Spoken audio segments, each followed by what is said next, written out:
Okay, let's talk brow lamination. It's such a hot topic right now, and it's really come back into trend. It's something that has been around for many years. And look, I've been contacted a lot at the moment over the last 6 months or so, or even longer. I mean, this has been happening for years, to be honest. I've had clients contact us and say, can we use the Elleebana products to do brow lamination with? And we don't officially endorse that at this point. And there's a few reasons why that I'm going to go through with you now. And I'll just discuss what brow lamination is and just let you know where we stand on it at this point with our current formula. And we have done a lot of research and a lot of testing on this, and we do want to provide the best innovative solutions for our clients and our customers, but it's really important that anything we do has a lot of integrity and it works well, and we minimize the chance of issues because we don't want our clients having issues.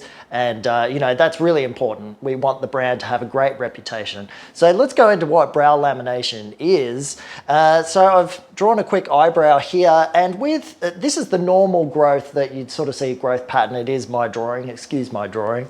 A normal growth pattern that you might see with brows. And with brow lamination, what we're doing, I'll draw a quick eyebrow here for you. With brow lamination, what it has is more of a straight up effect.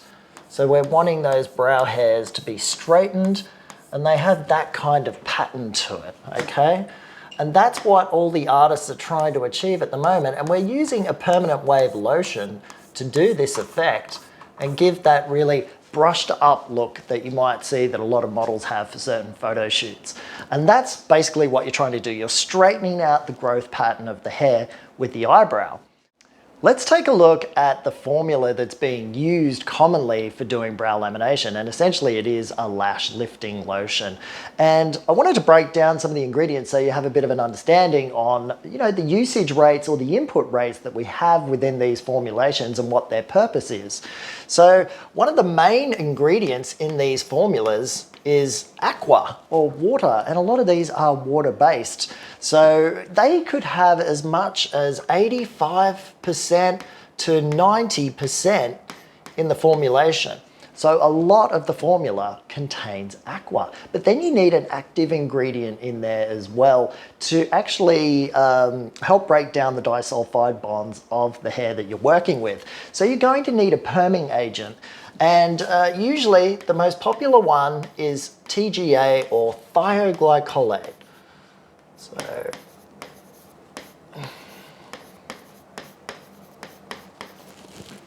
it's a long word, that one. And thioglycolate is not able to be used more than 11% in formulations for professional use. Now, Elleebana lotion sits at around 9%. So we are under the limits by quite a bit, and we've done a lot of testing with that to ensure that that is very safe to use for lash lifting. But what I wanted to discuss with this particular ingredient is it is a permanent wave agent, but it's also used in depilatory products, so hair removal products. And when this ingredient is used in hair removal products, it shouldn't be used at a ratio of higher than 5% in the formulation. So if various lash lift lotions are being adapted to a brow lamination solution, then the input level in the formulation should not be higher than 5%. Otherwise, they're exceeding the limits by EU COSing standards, and it's not deemed as safe for use on the skin. And that's something that you have to be aware of when you're doing brow lamination, and something that we've been doing a lot of research on. Another ingredient that you also need in these lotions is an alkalizing agent, or something to really lift the pH level in the hair, to raise the cuticle scales of the hair, to help the perming agent do its job. So we may have ingredients such as ethanolamine and or ammonium hydroxide as well.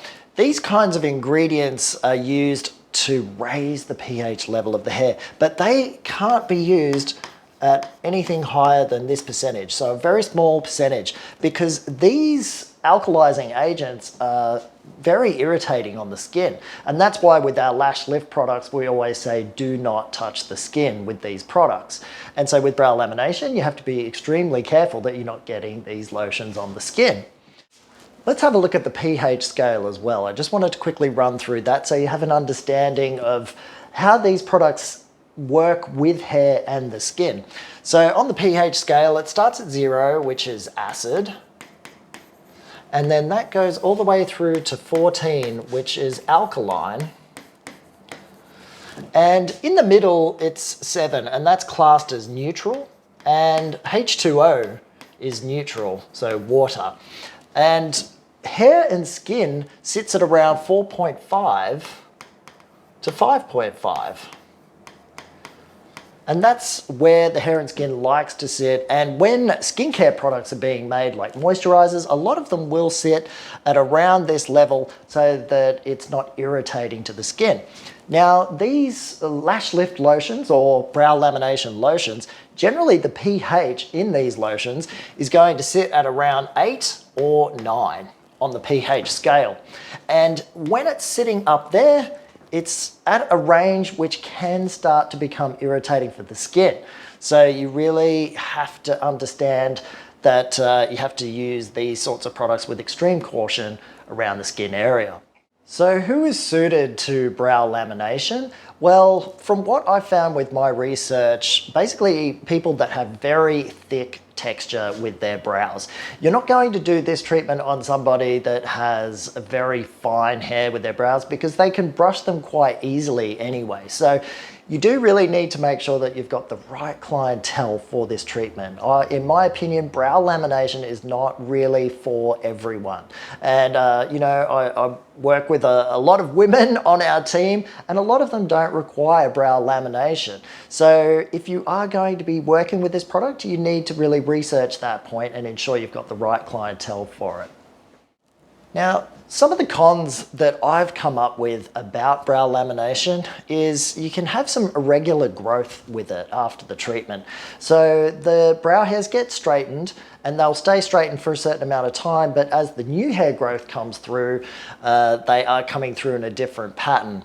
And you can get damage to the hair follicle, and I've seen some skin burn and a lot of irritation with it as well. So that's why I am very cautious about how this treatment is used or what formulas are being used.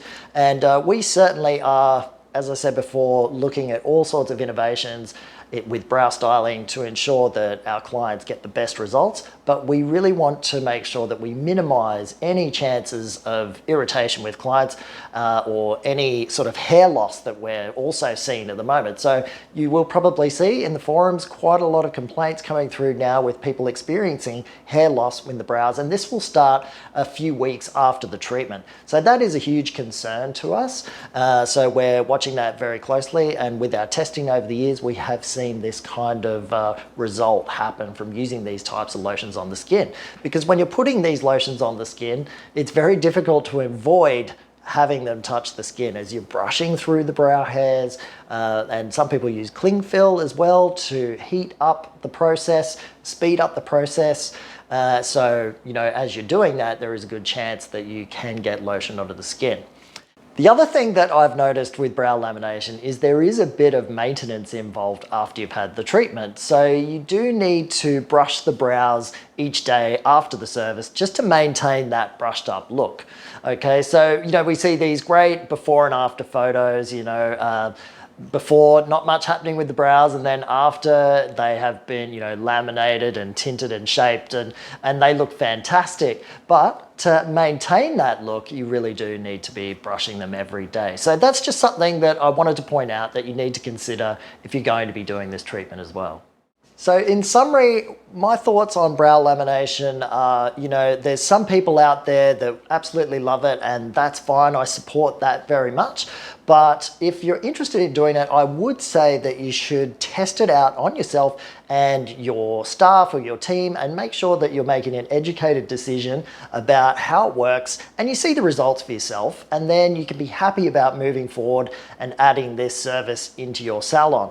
And, you know, I think you know, the brushed up look, it's great, but, you know, some people it doesn't always suit as well. So you just have to make sure you've got the right clientele for that. For example, with microblading or tattooing, when we're putting those hair strokes in on the skin, we're making them look as natural as possible and they have a nice little curve to them. We don't just put them in straight up all the way across the brow. That is not going to really look good, and that's why people don't do it with tattooing. Although maybe we'll see that trend come through, but you know, for now we certainly haven't seen that. And you know, so I just want you to think about that and just make sure you're making the right decision for you and your business when you're going to be using these products in the salon. So if you've got any questions about it at all, feel free to reach out to me always on Facebook or through Instagram. Always happy to help.